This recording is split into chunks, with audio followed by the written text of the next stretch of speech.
वहीं पहलगाम आतंकी हमले के बाद भारतीय सेना ने बड़ी सैन्य कार्रवाई करते हुए पाकिस्तान अधिकृत कश्मीर और पाकिस्तान के अंदर 9 आतंकी ठिकानों को तबाह कर दिया, जिसको लेकर बीजेपी के राज्य मंत्री कैप्टन विकास गुप्ता ने मंगलवार रात ऑपरेशन सिंदूर पर खुशी जताई है और सफल सैन्य कार्रवाई पर भारतीय सशस्त्र बलों की काफी तारीफ भी की। हमारे साथ मौजूद हैं कैप्टन विकास गुप्ता जी, जो भारतीय जनता पार्टी से उत्तर प्रदेश सरकार में दर्जा प्राप्त मंत्री हैं। तो हम इनसे बातचीत करेंगे और जानेंगे कि अभी कुछ ही समय पहले बीती रात हमारे देश ने पाकिस्तान पर हमला किया है। इससे पहले पाकिस्तान ने हमारे देश पर हमला किया था, जिसमें कई लोगों को गोली मार करके भूंज दिया था। हम बात करेंगे। सर, नमस्कार। क्या क्या वाकया है? क्या अभी बीती रात जो है भारत ने हमला किया है, क्या है? देखिए, कल रात में सर्जिकल स्ट्राइक हुई है पाकिस्तान के ऊपर और ये आर्मी, एयरफोर्स और नेवी तीनों की तरफ से कोऑर्डिनेटेड एक साथ सामूहिक रूप से हमला किया गया है और जिसमें पाकिस्तान के अंदर 9 आतंकवादी कैंपों को हमारी टारगेट बनाकर हमारी सेना ने ध्वस्त किया है।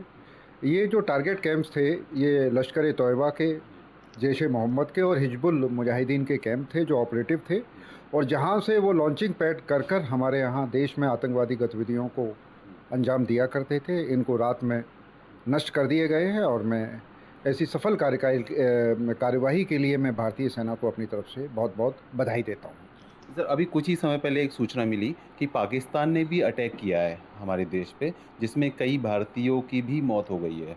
इसमें क्या कहना है? नहीं, अभी कोई कंफर्म्ड कोई खबर नहीं मुझे प्राप्त हुई है और हाँ, आर्टिलरी फायर हुआ है आज सुबह जम्मू एंड कश्मीर के पुंछ सेक्टर में, जिसमें कुछ सिविलियंस की मृत्यु हुई है, लेकिन आर्मी का कोऑर्डिनेटेड अटैक करके ऐसी कोई सूचना अभी नहीं है और मुझे लगता भी नहीं है कि पाकिस्तान सेना की इतनी हिम्मत या ज़रूरत होगी कि हमारे सेना पर या हमारे देश पर कोई भी किसी भी तरीके का अटैक कर पाए। सुबह की जो घटना है वो आर्टिलरी का है, जो तोपखाने की फायर है उसका अटैक की। आगे की सर क्या प्लानिंग है? कुछ ऐसा प्लान है प्रधानमंत्री मोदी जी का? नहीं, देखिए, प्रधानमंत्री मोदी जी ने तो बिल्कुल साफ कह रखा है कि आतंकवादी की कोई भी गतिविधियां स्वीकार नहीं की जाएंगी और जिस तरीके से पूर्व में पहलगांव हमले के बाद और उरी पर अटैक के बाद जो हमले किए गए थे, उसके तुरंत बाद हम लोगों ने उसका मुंह तोड़ जवाब दिया। ठीक उसी तरीके से इस बार भी पहलगाम की घटना, जो दुखद घटना 22 अप्रैल को हुई थी, उसके बाद हमारी सेना ने प्रधानमंत्री जी के आदेशानुसार मुंह तोड़ जवाब दिया है और मुझे उम्मीद है कि ये निर्णायक कदम जो प्रधानमंत्री जी के द्वारा उठाया गया, पाकिस्तान इसके बाद कोई भी आतंकवादी घटना करने की जरूरत नहीं करेगा। सर, जो ये पहलगांव हमला हुआ था, इसमें हिंदू मुस्लिम को लेकर के ही ज़्यादा पूछताछ की गई। जो आतंकवादी थे, इन्होंने हिंदू और मुस्लिम पूछ के जो है गोली मारी। तो ये हिंदू मुस्लिम सर कब तक चलेगा? क्योंकि देखिए, हिंदू कब तक सहेगा इन सारी चीज़ों को?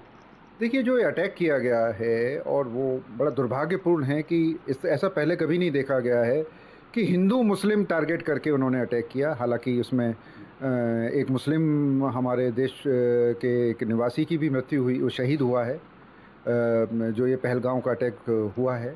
और अब की बार शायद वो जो आतंकवादियों का मंसूबा ये था कि भारत में हिंदू और मुस्लिम विषय पर आपस में डिवाइड किया जाए और उसका फ़ायदा उठाया जाए, लेकिन हमारे देशभक्त नागरिकों ने कभी भी इस विषय को नीचे तक नहीं उतरने दिया और हमारा देश जो कल रात में और आज रात को सुबह जो अटैक हुए हैं, उसमें पूरा देश यूनाइटेड है और निश्चित रूप से जो पाकिस्तान के यहाँ से और पाकिस्तान के जो आतंकवादी हैं या पाकिस्तान के द्वारा जो हिंदू मुस्लिम विषय पर जो भी वैमनस्य फैलाने का असफल प्रयास किया गया है, वो कभी भी सफल नहीं रहेगा।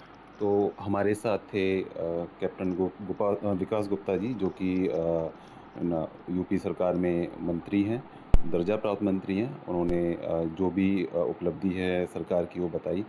मैं विक्रम सिंह, प्राइम टीवी, नोएडा। वहीं बांदा जिले के बिसंडा थाना क्षेत्र में स्थित पारा बिहारी गांव में बिजली का टूटा तार महिला की जान का कारण बन गया। दरअसल गुरुवार सुबह 5 बजे मधुराम की महिला अपने घर में झाड़ू लगा रही थी। घटना उस समय हुई जब मधु लोहे के दरवाजे के संपर्क में आई। दरवाजे के ऊपर से गुजर रहा बिजली का टूटा तार दरवाजे को छू रहा था और इससे पूरे दरवाजे में करंट दौड़ गया। दरवाजे को छूते ही मधु को तेज करंट का झटका लगा। परिजन तुरंत मधु को जिला अस्पताल ले गए। चिकित्सकों ने उसे मृत घोषित कर दिया। मृतका के पति दिनेश ने पूरी घटना की जानकारी पुलिस को दी। वहीं पुलिस ने शव को पोस्टमार्टम के लिए भेज दिया है। वहीं मामले में आगे की कानूनी कार्रवाई भी शुरू कर दी है। घर वाली क्या नाम है इनका? मधु, क्या हो गया? बिजली ऐसे झाड़ू लगा रही है हाँ। और दरवाजा का पकड़ी थी, हाँ, इतने में तो बस पकड़ के रह गए। और करंट लग गया है? हाँ। तो कटा था क्या कोई तार वार? हाँ, ऊपर चौखट में लाग रहा, तार अपनी करा रहा है, तो कटा रहा है। उसी से करंट लग गया है? हाँ तो वहाँ से यहाँ ले आए? हाँ, ले आए। तो डॉक्टर ने देखा? डॉक्टर देखा, डॉक्टर कह दिया खत्म हो गया? हाँ, अच्छा, कब कब की घटना है ये? ये सुबह की।